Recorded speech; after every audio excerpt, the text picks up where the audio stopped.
talking about how God chose Noah. When we think about the story of Noah, we think about a big boat full of animals.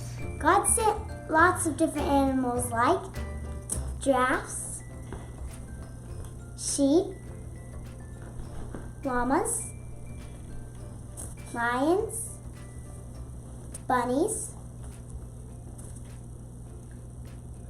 raccoons,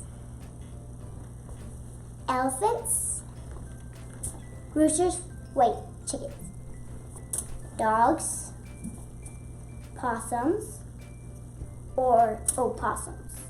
eagles,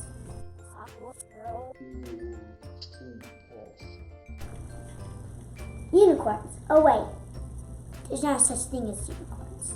Anyways, there's lots of different animals. What's up, Crosslife for Kids? You just saw Caroline there talking about Noah's Ark. And so what's so important about Noah's Ark? Well, God chose Noah to build an ark, and God was going to send animals to him. And what Caroline did tell you that I'm going to tell you is he sent 2 of every animal. And so we're going to talk about that.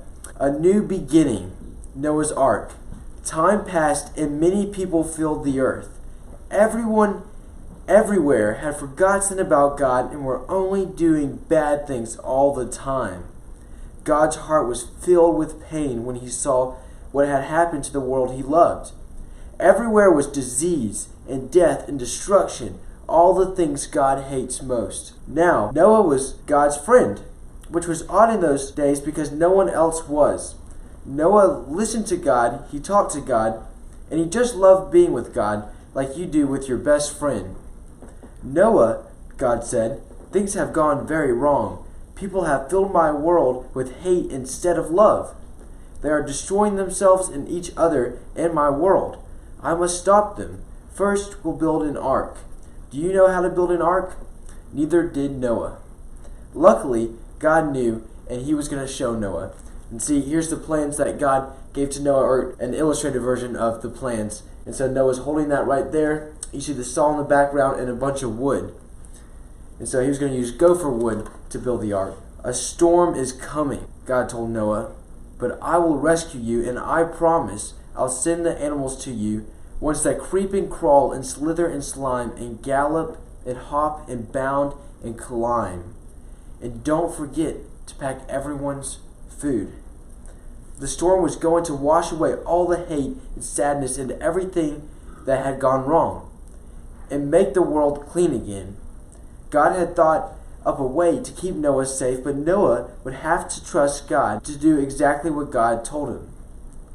So Noah built an ark, a very large boat. Noah's neighbors came out to watch and point and laugh because they didn't believe that a storm was coming or needing to be rescued. They didn't believe that, there's a storm coming. God was going to send a storm to destroy the earth, and so they mocked Noah about building the boat and laughed at him. They thought he was silly.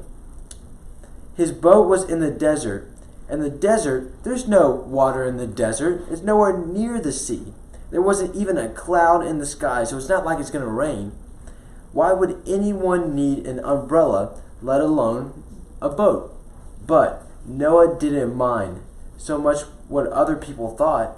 He minded what God thought. So he just did what God told him to do. Now when the ark was ready, God said, "All aboard."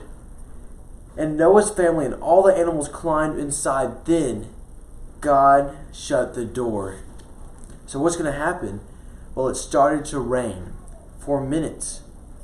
That joined up into hours, and that joined up into days. That joined up into weeks and weeks, and the rain joined up and created puddles, and that joined up into rivers, and that joined up into lakes, and that joined up into a flood that covered the whole world. Their boat that had once seemed so big suddenly was very, very small. But in the middle of the huge storm and the crashing waves and all the thunder and lightning, through it all, God was with them. And God kept them safe for 40 long days and 40 long nights. Finally, the rain stopped. The sun came out and Noah threw open all the windows. Hooray! Everyone shouted.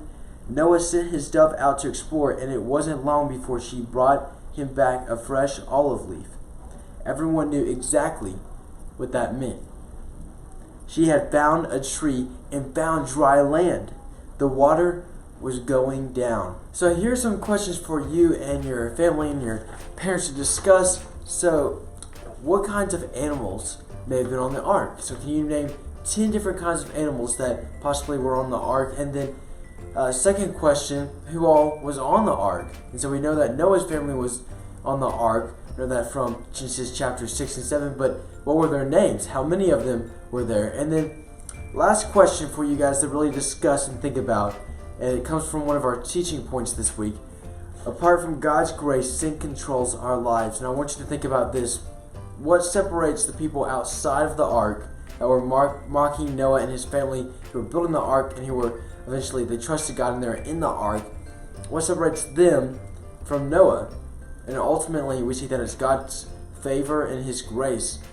And that's the only thing that set Noah apart.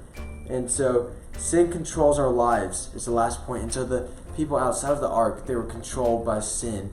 And so, discuss that, really think about that. And then join us next week as we discuss further what's going to happen. Are they going to find dry land? The rainbow and the meaning behind that.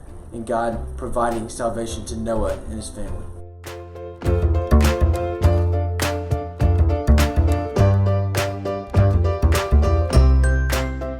And what will that dry land be like? It's going to be dry. Branch. And so, nope, leaf. It's a leaf, Lily. It's a leaf, not a branch.